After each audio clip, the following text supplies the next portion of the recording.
Vamos lá então, né? Quinta-feira, mais um dia. Começar aqui com diarreia e desligar esse som. Começar aqui com diarreia e desidratação, mecanismo e agente etiológico e hipertensão arterial sistêmica, né? Crise hipertensiva. Vamos aprender sobre esses temas.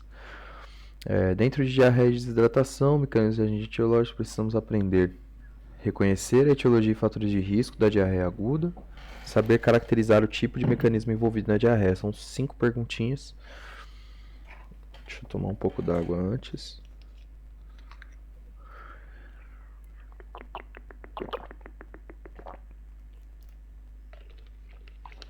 Uma água bem gelada que eu acabei de tirar.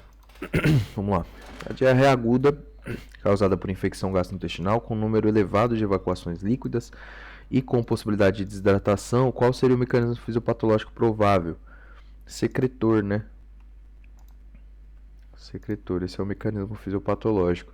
Vamos dar uma olhadinha aqui nos mecanismos. Osmóticas, solutos osmoticamente ativos não absorvíveis pelo intestino, que é o caso dos laxantes, né? Lactulose, manitol, antiácidos, desabsorção de carboidratos e uso de antibióticos. Secretória, há um distúrbio no transporte de eletrolítico na mucosa intestinal, geralmente causado por uma toxina, droga ou patologias intestinais e sistêmicas, o cólera, o Enterobacter coli, Escherichia coli, enterotoxigênica, Clostridium difficile, Shigella, Salmonella, etc. Inflamatória, alteração na absorção da mucosa por inflamação que lesiona e leva à morte dos enterócitos. Não absorve nem transporta açúcares, aminoácidos, eletrólitos e ocorre diarreia. Acontece nas colites, tuberculose e também na doença inflamatória intestinal.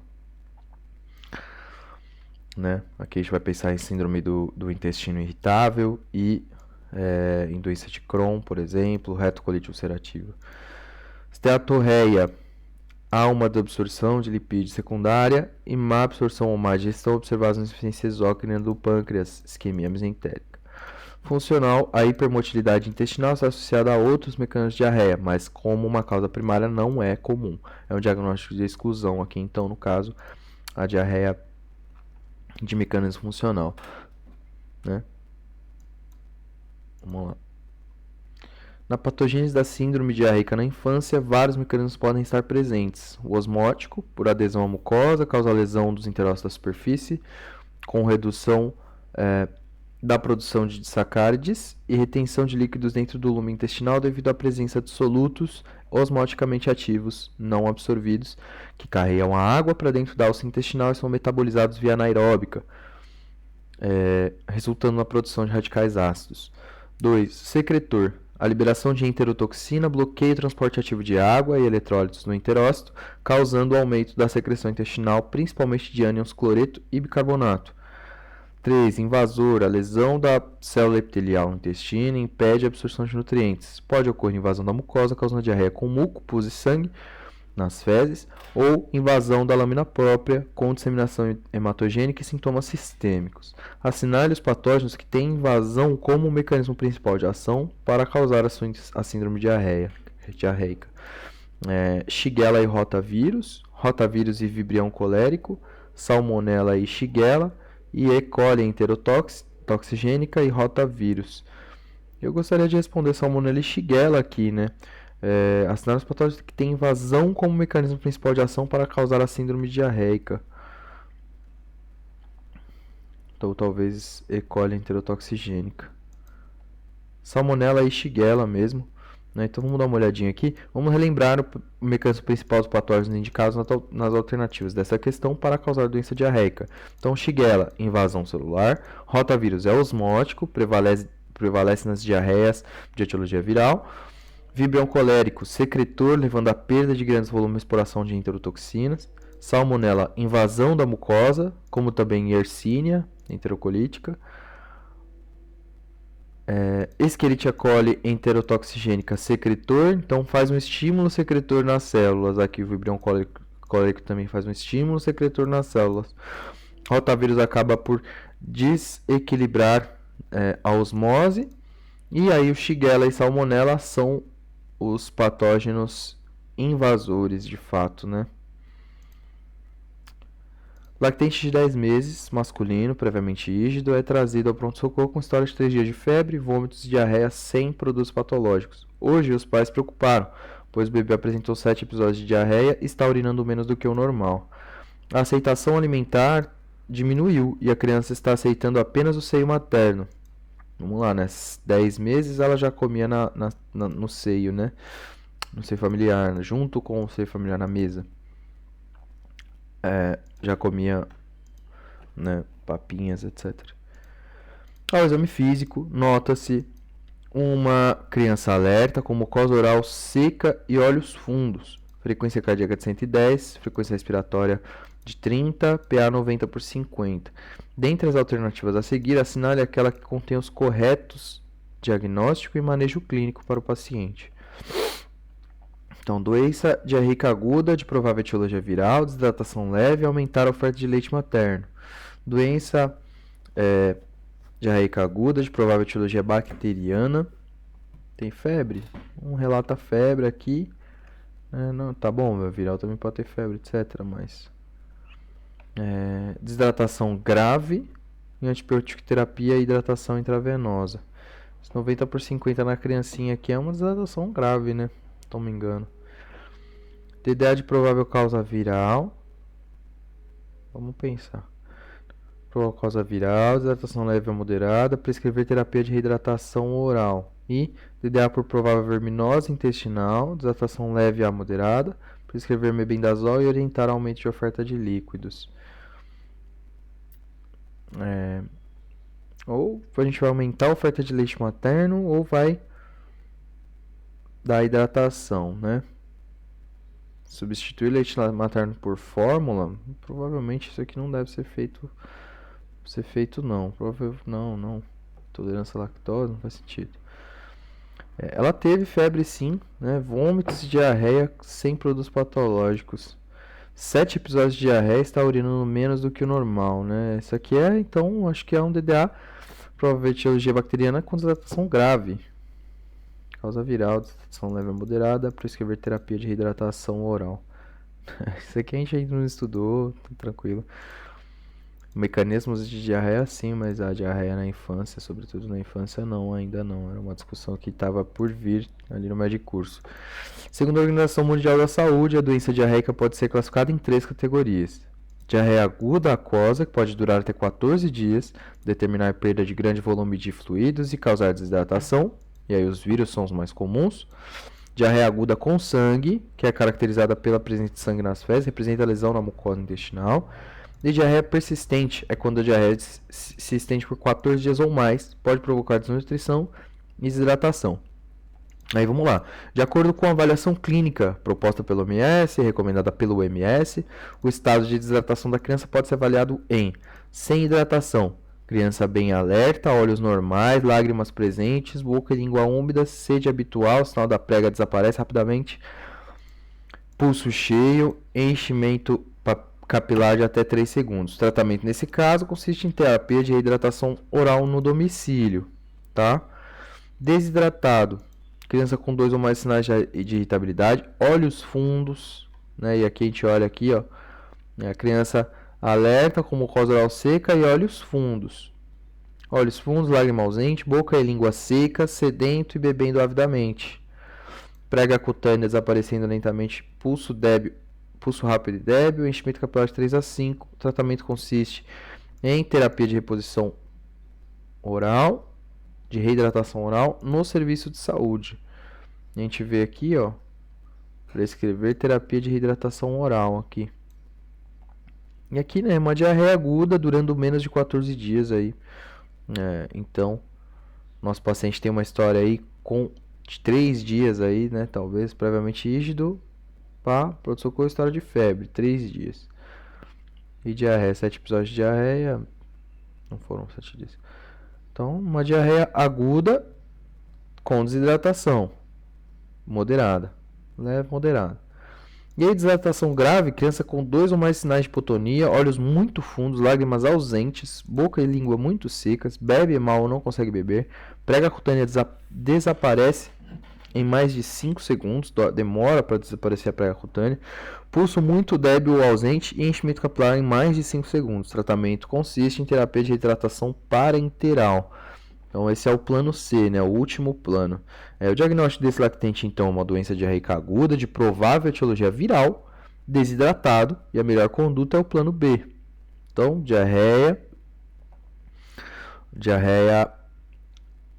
doença diarreica aguda de provável causa viral, desidratação leve a moderada, prescrever terapia de reidratação oral no serviço de saúde. Ali a gente vai ficar observando essa criancinha, mas está tudo bem com ela. A associação correta entre gastroenterite e tratamento é gastroenterite, salmonella, sulfametoxazol, trimethoprim, shigella sem necessidade de antibióticos, Clostridium difficile, penicilina, giardia, eritromicina. Giardia não é eritromicina, que se for giardia, né, tem que usar um nitroibidazol, qualquer um deles, acho eu. Eu acho que aqui é shigella sem necessidade de antibióticos. Errou. Campylobacter jejuni, né, que é o que vai me dar... Qual que é o nome da lesão? Não me lembro mais. Mas é uma lesão...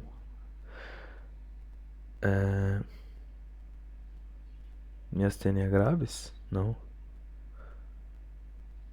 Miastenia gravis. Dá uma olhada aqui rapidinho.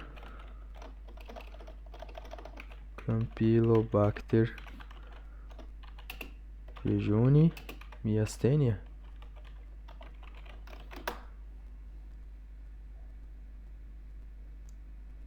Síndrome de Guillain-Barré. Guillain-Barré. Salmonella geralmente não se recomenda o uso de antibióticos pelo risco de levar a um estágio portador crônico, né? Então as ideias aqui é o salmonella que a gente não vai tratar com antibióticos. Shigella, ceftriaxona ou azitromicina, Clostridium difficile, não pode ser, né? Penicilina, vancomicina oral ou fidaxomicina, giardia, metronidazol, tinidazol, secnidazol, albendazol, nita. Portanto, a resposta desta questão é a alternativa A.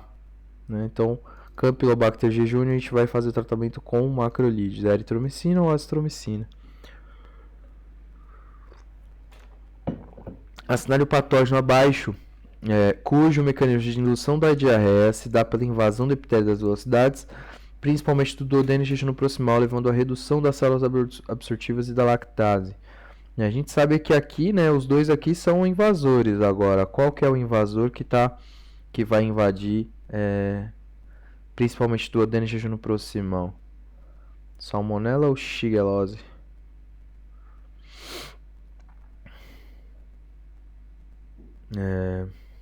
Acho que eu vou de Shigella aqui. Não é nenhum dos dois, né? Levando à redução das células abortivas e de lactase. Vamos dar uma olhada então. Errei.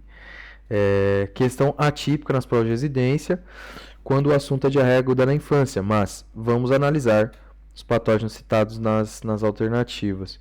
A salmonella é capaz de penetrar a mucosa intestinal, delgado e grosso, embora geralmente não se encontre em destruição das células epiteliais e úlceras. Provoca uma ruptura da borda em escova das células epiteliais com formação de uma membrana ondulada, né? E aí vai sim dificultar aqui a minha absorção, né? Se eu perder a borda em escova. Shigella é capaz de invadir as células epiteliais intestinais, atingindo principalmente o colo, levando a edema grosseiro, localizado ou difuso, ulcerações, mucosa friável e sangramento. Víbrio coloniza a porção superior do intestino delgado, produz uma toxina que promove a secreção de líquido e eletrólitos para a luz do intestino delgado. Já o rotavírus, assim como outros vírus, causam diarreia no ser humano, seletivamente invadem e destroem as células na ponta das velocidades do intestino delgado, levando a menor absorção de água e sal, com redução da atividade de sacárides, particularmente da lactase. Então, rotavírus, a gente vai fazer essa relação com a lactase, o rotavírus faz essa invasão mais superior, né? E aí com a salmonella e shigella a gente vai ter uma invasão talvez um pouco mais inferior aqui, delgado e grosso, mas que vai ter destruição celular ali de fato, né? Reconhecer a etiologia de fatores de risco da diarreia aguda, saber caracterizar o tipo de mecanismo envolvido na diarreia, né? Então, nós dois aqui mal, acertei 2 questões de 5, mas não me sinto capaz de explicar nada para ninguém em relação a esse tema. Vamos pegar aqui o nosso... Esse aqui, como é que chama aqui? Diarreia e desidratação. Diarreia e desidratação. E a gente cria lá o nosso card perguntando o que é diarreia e desidratação. O que você sabe sobre diarreia e desidratação? Depois eu crio os cards aqui. Então vamos seguir aqui para o próximo tema. Hipertensão arterial sistêmica, né? Crise hipertensiva. Nossos objetivos aqui vão ser diferenciar os principais cenários de elevação aguda da pressão, pseudocrise, urgência e emergência hipertensiva, entender a abordagem terapêutica realizada em cenários de pseudocrise e entender a abordagem terapêutica da emergência e da urgência hipertensiva, que a gente vai ter 10 questões, né? Vê que é um tema que é mais recorrente aí. O homem de 60 anos de idade, hipertenso em tratamento regular, procurou pronto-socorro devido a cefaleia intensa e escotomas. Exame clínico bom estado geral, hidratado, corado, eupneico e orientado. PA 210 por 128, bem alta nessa PA. E ele tem afetação em órgão-alvo aí, então a gente vai chamar de urgência hipertensiva. De emergência hipertensiva, né? O paciente está emergindo.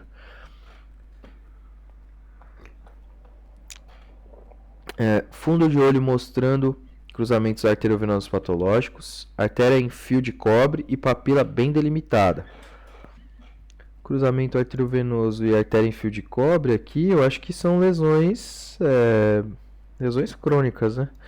Papila bem delimitada. Bulhas cardíacas rítmicas sem sopros OB3, pulmões sem ruído adventício, eletrocardiograma ritmo sinusal com sobrecarga ventricular esquerda, na alternativa correta. O paciente apresenta urgência hipertensiva, devendo a pressão arterial ser reduzida com medicamentos via oral em 24 horas. Eu acho que a resposta é essa daqui, para falar a verdade, viu? Sendo o tratamento ideal na chegada do pronto-socorro a administração de nifedipina. Não. Se fala em intensa escotomas. Paciente apresenta emergência hipertensiva e cefalopatia hipertensiva, devendo a pressão arterial ser reduzida em 25% na primeira hora com a administração de triplicete de sódio ou via intravenosa. Então vamos ficar entre A e C aqui. 60 anos de idade, hipertenso, tratamento irregular. Procurou bom estado geral, hidratado, corado, eupneico e orientado. Cadê a encefalopatia hipertensiva? Fundo de olho com lesão crônica, papila bem delimitada. Fundamental realizar tomografia de crânio para afastar a doença neurológica. Essa aqui é uma resposta que até encaixa aqui, né? Qual que é a chance de a gente não fazer a tomografia de crânio de paciente com 60 anos? Bom, vamos lá. Eu vou responder aqui o que eu acho. E é isso aí, né? O paciente apresenta urgência hipertensiva. Urgência hipertensiva aqui. A emergência seria se ele tivesse nessa descrição aqui, nesse exame de fundo de olho que a gente fosse fazer, ele tivesse uma lesão que que conotasse, né, afetação aguda aí. Então, teria que ser pontos hemorrágicos ou pontos exudativos ou então papiledema. Ele não tem esses achados, não tem nenhum outro achado que está mostrando para mim. Se ele tivesse uma diminuição aqui no grau de consciência, talvez, ou algo nesse sentido, aí eu ia partir para pensar aí na letra E, que encaixaria, né, um sinal focal, né? Mas não é o caso. Não é o caso nesse momento aqui. Uma boa pergunta. O paciente chega ao PS com PA de 210 por 128, sobrecarga ventricular esquerda e retinopatia hipertensiva. Emergência hipertensiva, certo? Errado. Todos os achados descritos, exceto os valores da PA, são achados crônicos do paciente hipertenso. E como não há sinais de edema agudo de pulmão, confusão ou função renal com comprometimento agudo, estaremos diante de uma urgência hipertensiva devido a PA ser controlada em medicamentos orais dentro de 24 horas, né? Então, em 24 horas eu quero chegar a uns 140/90, abaixo de 140/90 nessa PA aí, paciente alto risco com essa idade, talvez abaixo de 130/80, vai ser difícil de manter essa pressão nele. E o paciente depois de 60 anos de idade, estou já começando a me preocupar com ele ter quedas por hipotensão, né? Então, abaixo de 140/90 talvez ali. A paciente C de 32 anos, apesar de ser uma executiva de sucesso, não deixe de praticar suas atividades físicas regularmente. Parabéns, paciente C. Previamente rígida, procurou pronto-socorro depois de um dia estressante no trabalho, apresentando PA de 182 por 106. Ela ficou muito preocupada e reclamava devido à demora no atendimento. Se estressando ainda mais, né? Na anamnese, a paciente referiu nunca ter tido episódio de hipertensão na vida. No entanto, em razão da cefaleia intensa durante o dia, foi orientada por uma amiga a ferir a pressão. Ela referia cefaleia frontal pulsante de forte intensidade. Então ela tem a cefaleia tensional, qualquer dor vai levar a atenção do meu paciente. O exame físico não evidenciou anormalidades. Com base nas informações apresentadas no caso clínico, respondo às questões a seguir. Quanto ao caso de C, da Carol, quais são os diagnósticos e conduta mais apropriados? Pseudocrise hipertensiva, né? Administrar analgésico, administrar analgésico mesmo, se diminuir a dor da nossa paciente, ela vai ter uma melhora aí muito significativa. Então essas são as ideias, acho que a gente nem precisa aqui fazer essa leitura. Homem de 60 anos de idade, hipertenso com interrupção do uso de 4 medicamentos para controle pressórico há uma semana, procurou pronto-socorro com cefaleia intensa.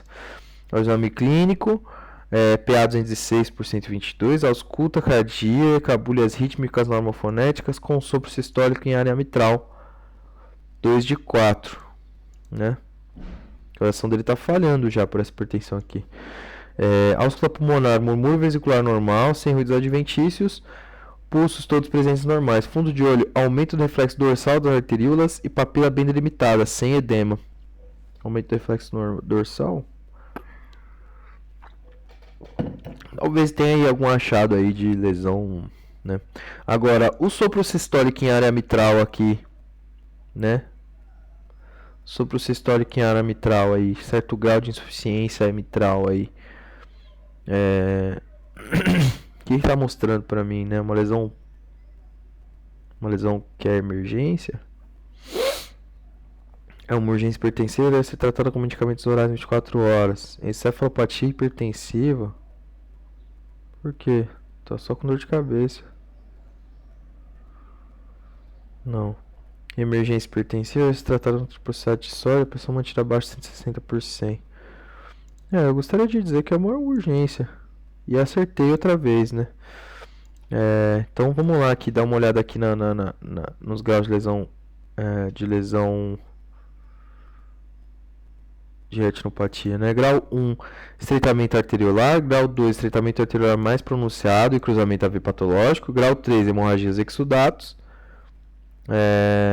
E grau 4, edema de papila. Vamos dar uma olhada aqui, olha.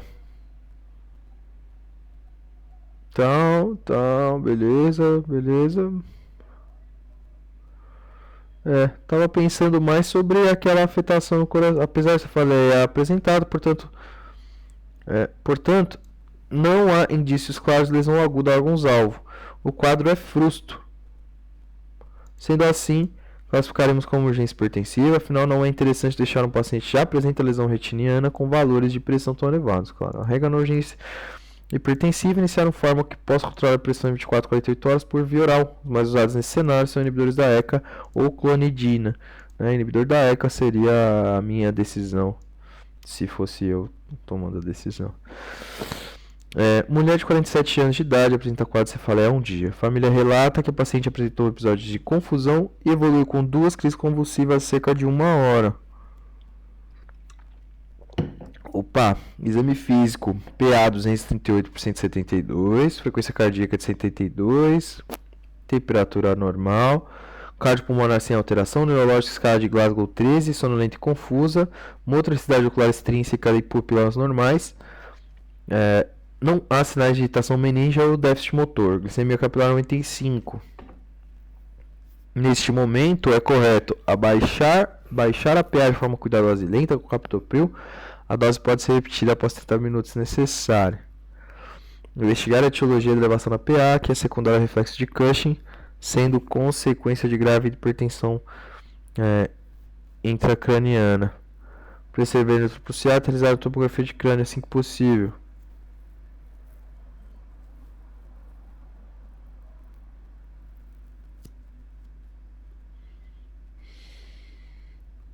Prescrever labetalol, reduzir a pressa histórica para um valor abaixo de 140 para evitar a progressão do possível sangramento do sistema nervoso central. Realizar a tomografia de crânio imediatamente para definir se o quadro neurológico é isquêmico ou hemorrágico, antes de prescrever antihipertensivos. Olha, esse aqui é um tema, hein? Esse aqui é um tema. Tal. Nossa, né, de digitação meninge déficit motor. Não, acho que eu vou fazer aqui, né? Investigar. Opa! Prescrever nitroprusiato e realizar a tomografia de crânio assim que possível. Boa, maravilha. Paciente cursando com quadro de encefalopatia hipertensiva decorrente da perda dos mecanismos de autorregulação da PA, que no cérebro são utilizados para manter uma boa pressão de perfusão cerebral. Os principais sintomas da encefalopatia hipertensiva incluem cefaleia, náusea, vômito, distúrbios visuais, confusão mental, déficit motor focal ou generalizado. O objetivo do tratamento é a redução de 10 a 15% da PAN, pressão arterial média, na primeira hora, tendo cuidado de reduzir no máximo 25% nas primeiras 24 horas. Observação: além das medidas de controle da PA, a realização da TC de crânio auxilia a descartar outras alterações relacionadas a etiologias neurológicas, né? Se o paciente apresentasse déficit neurológico focal, seria inclusive nossa prioridade inicial, né? Então, se ele tem déficit neurológico focal, não é que eu não acho, eu acho que o mecanismo é esse aqui, né? Eu acho que o meu raciocínio tem que andar para esse lugar aqui, né? Secundária, a minha PA vai estar sendo secundária ao reflexo de Cushing, então eu vou fazer a tomografia antes, né? O que eu estou pensando é que tá sangrando, eu tenho um hematoma, eu tenho uma hemorragia subaracnoide, eu preciso descobrir ruptura de um aneurisma. Paciente que se apresenta ao pronto-socorro com elevação acentuada da pressão arterial podem necessitar de controle de pressão de forma rápida por apresentar achados que se caracterizam como emergência hipertensiva, como os abaixo, exceto. O que é exceto aqui? Então, reflexo arterial aumentado e cruzamentos AV patológicos no fundo de olho. Isso aqui não é de emergência hipertensiva, isso aqui não é de emergência hipertensiva. Náuseas e vômitos, elevação recente da creatinina. Dor intensa na região dorso-lombar de início recente. Dorso-lombar aqui, tô pensando em aneurisma. Secante, né? Dissecção aórtica. Hematúria. Náuseas e vômitos. Mas aqui, ó, reflexo arterial aumentado e cruzamento AV patológico é lesão crônica, velho. Então acho que é isso que eu vou responder. E acertei. Maravilha, né? Então acertamos as primeiras 5 aqui. Vamos seguir. Mulher de 60 anos de idade é atendida no domicílio pelo SAMU apresentando intensa falta de ar e tosse com expectoração clara há 20 minutos. Tá? Então tá. Antecedentes pessoais: hipertensão arterial sistêmica, cardiopatia de losartan, furosemida e AAS. Exame físico: pressão arterial 240 por 130, frequência cardíaca de 115, frequência respiratória de 30. Vamos lá. Usa AS e cardiopatia de losartan. Losartan, furosemida e AS. Então, essa cardiopatia aqui é insuficiência cardíaca, né? Tem insuficiência cardíaca, talvez, né? Para ela tá usando o furosemida. Pode ter tido, e tá usando a AS, então ela teve ali um trombo que matou um pedacinho do coração, deixou uma insuficiência cardíaca, fica fazendo sobrecarga e tá usando furosemida. Vamos lá. Exame físico: PA 240 por 130, frequência cardíaca 114, frequência respiratória de 30, pulmão estertor, crepitante nas bases, campo médio, né? Então aqui eu já tenho edema agudo de pulmão. Realizada a avaliação primária, suporte ventilatório, posicionamento adequado do paciente e acesso venoso. A conduta medicamentosa a seguir é eu preciso baixar sulfato de morfina. Tá com dor? Falta de ar e tosse, expectoração clara, 20 minutos. Tem essa falta de ar e tosse, expectoração clara.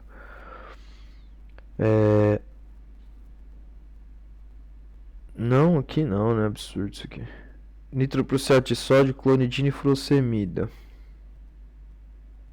Ou de nitrato de isosorbida. Então, será que é mais um infarto que ela tá tendo?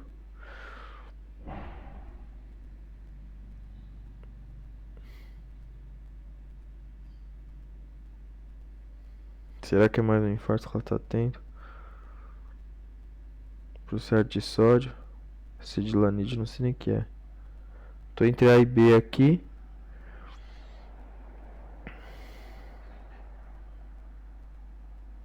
Então é duro, né? Uma questão complicada aqui. Né? Bom, eu tenho que pensar que eu quero dilatar, perfundir o coração dela. Eu quero reduzir a PA. A frequência cardíaca dela não tá tão elevada assim, né? Ela tá taquicárdica, eu sei, mas se eu reduzir a PA já vai reduzir a frequência. E eu quero melhorar o fluido, né? Então, furosemida eu preciso. Nitroprusiato de sódio. Eu acho que eu vou aqui, né? No nitroprusiato de sódio, clonidina e furosemida. Mas talvez eu devesse ir aqui. E era isso mesmo. Vamos dar uma olhada no comentário. Paciente com emergência hipertensiva, aí claro, né? Cursando com quadro de edema agudo de pulmão. A primeira conduta será a monitorização do paciente, suporte ventilatório imediato. Certo? Beleza. Foi feito, né? Avaliação primária, suporte ventilatório, posicionamento adequado do paciente e acesso venoso. Feito isso, passaremos para o controle do quadro propriamente dito, com nitrato, morfina e diurético terapia, de forma a reduzir a resistência vascular pulmonar, incluindo a furosemida. Não há indicação de uso de digitálicos nesse momento. Nitroprusiato de sódio poderá ser utilizado em seguida, mas não há sentido em iniciar concomitantemente o hipertensivo oral, um antihipertensivo oral. Controle dessa emergência será, né? Não faz sentido usar o clonidina aqui. Não é nem porque tem efeitos contrários aqui, é porque não tem. Isso aqui vai fazer o quê pra ela, né? Devia ter pensado melhor. Usado mais tempo aqui. E eu ia acabar ficando com o Niprid aqui e o Isordil, né? Isosorbida Isordil. É Isordil, né? Isordil. Isosorbida. De nitrato de isosorbida, né? Isordil. Eu ter começado com o Isordil aqui, o furosemida e a morfina. Pensei mal. Paciente que se apresenta no pronto-socorro com elevação acentuada da pressão arterial pode necessitar de controle da pressão de forma rápida por apresentar achados que caracterizam uma emergência hipertensiva, como os abaixo, exceto. Isso aqui a gente já respondeu, né? Isso aqui não é de emergência hipertensiva. Já foi essa pergunta. Quanto à retinopatia hipertensiva secundária à hipertensão maligna, é correto afirmar que a maioria dos pacientes desenvolvem algum grau de perda de visão irreversível. Essa aqui eu não sei, hein? Acho que não. Sintomas iniciais podem incluir dor de cabeça, escotomas, diplopia, baixa de visão e fotopsia, tá certo? Observam-se a fundoscopia, estreitamento arterial focal, manchas algodonosas, edema macular e hemorragias retinianas, tá legal. Tratamento. Menos o estreitamento arteriolar focal aqui, né? Isso aqui não tá legal. Tratamento de reduzir a pressão arterial sistêmica de maneira lenta. Não é muito lenta que é para reduzir também. O que não é para fazer é reduzir muito rápido. Retinopatia diabética é um diagnóstico diferencial, tá certo? A maioria dos pacientes desenvolvem algum grau de perda de visão irreversível. Acho que isso aqui que tá errado. Não. É isso aqui que tá errado, né? Mas é duro, né? É isso aqui que tava errado. Unifesp aí. O mais errado, né? O mais errado. maioria dos pacientes desenvolvem algum grau de perda de visão irreversível? Desenvolvem sim. Essa é a ideia aqui. Observa-se a fundoscopia, estreitamento arterial focal, manchas algodonosas, edema macular e hemorragias retinianas. É só o estreitamento arteriolar focal ali que, né, a lesão grau 1.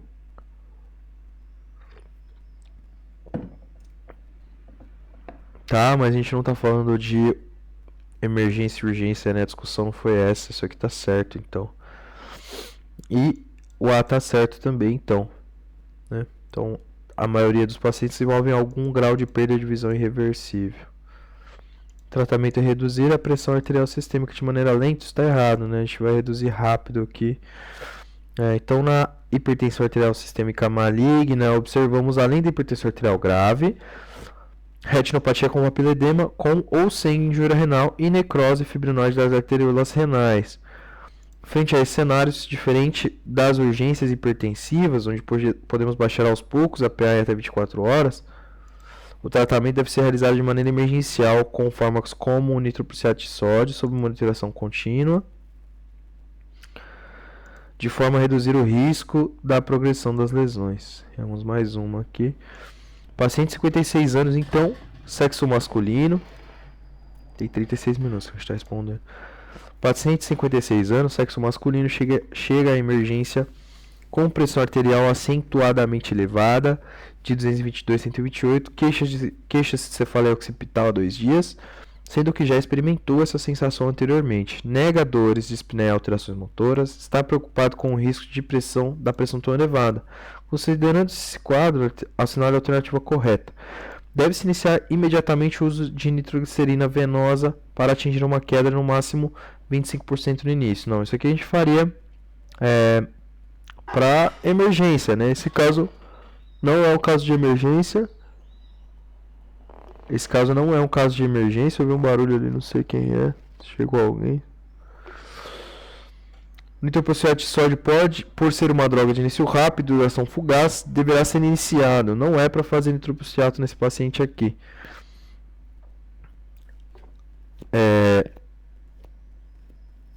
Nitroglicerina, devido ao risco imediato em causar toxicidade pelo tiocianato, deve ser preferida em relação ao nitroprusiato.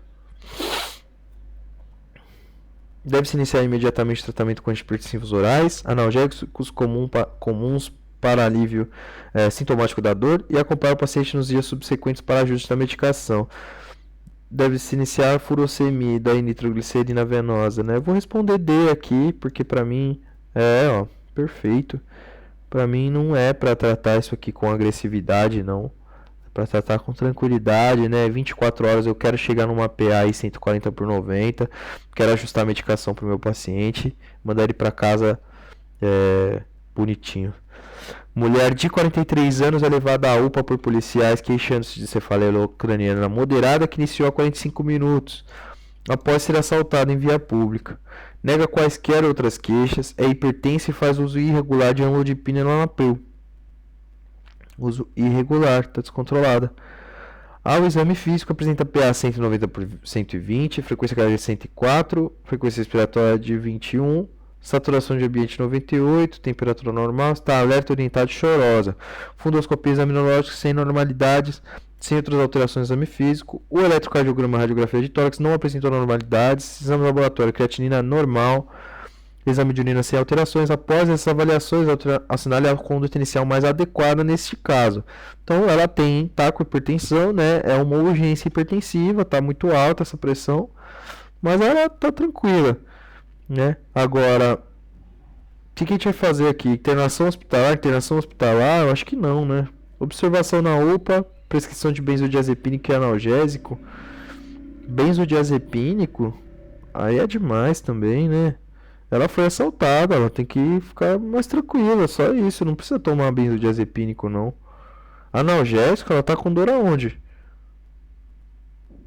Não, né? Então aqui, né? Retorno ambulatorial em poucos dias. 43 anos, levada à UPA por policiais, queixando-se de cefaleia ucraniana moderada. Ah, tá. Que iniciou há 45 minutos. Por ser assaltado em via pública. Ah, ela tá com dor, cara. Aí não dá. Então a única resposta aqui, né? Tem um analgésico. Tá com dor, né? Agora o benzodiazepínico, achei a mais, hein? Será, PSU, Minas Gerais? Questão casca de banana, mas bora lá. Nossa paciente teve seus níveis pressóricos registrados no PS com apenas uma medida após situação de estresse. Realizado eletrocardiograma, fundoscopia, exames bioquímicos sem sinais de lesão em órgãos-alvo. O que fazer? Qual antihipertensivo prescrever? No momento nenhum. Manter a paciente em observação e realizando medidas medicamentosas para o controle do estado geral e cefaleia da paciente. Caso a PA siga elevada, consideramos sim a introdução de medicamentos antihipertensivos, apenas para relembrar os principais de órgão-alvo. Ué, e aí era para fazer então a observação na UPA, tal? Observação na UPA, prescrição de benzodiazepínico e analgésico, né? Medidas medicamentosas para o controle do estado geral e da cefaleia da paciente. Benzodiazepínico, hein? Bom, dá uma tranquilizada na pessoa então, né? Eu sou meio contra essa decisão aqui. Meio contra essa decisão aqui. Mas analgésico aqui encaixa legal. Está bom, benzodiazepínico né? Diferenciar os principais cenários de elevação aguda de pressão, pseudocrise, urgência e emergência hipertensiva. Acho que fiz legal. Entender a abordagem terapêutica realizada em cenários de pseudocrise hipertensiva. Sim. Entender a abordagem terapêutica da emergência hipertensiva e da urgência hipertensiva. Sim, também, né? Acho que sim também, tá legal. Vamos salvar aqui então, crise hipertensiva. Crise hipertensiva na cardiologia.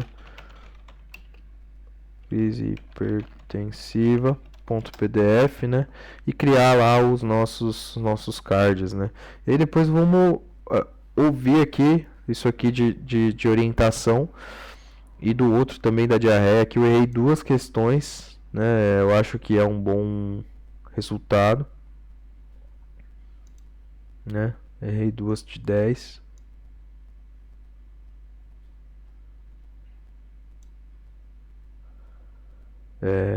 Mas dá pra melhorar. Duas questões da clínica médica. A clínica médica é gigantesca, né? Tá, legal, pronto. Então gravou 42 minutos aqui gravando, falando e expondo o meu raciocínio aqui, né? As ideias são exatamente de expor o raciocínio e melhorar a minha capacidade de pensar de acordo com a exposição também. Atualmente tem apendicite aguda, né? Diagnóstico, abdômen agudo obstrutivo, diagnóstico e etiologias. No sábado não surgiu ainda nem revisão nem novo tema. E no domingo não surgiu nem revisão do novo tema. Então a gente vai ficar só com o Anki nesses outros dias. Agora eu tenho 400 perguntas do Anki para responder nesse momento. 396 para ser mais exato. E vamos aos poucos ali também, né? Usando o Anki, limpando o Anki, melhorando também o meu desempenho com o Anki. E é isso aí.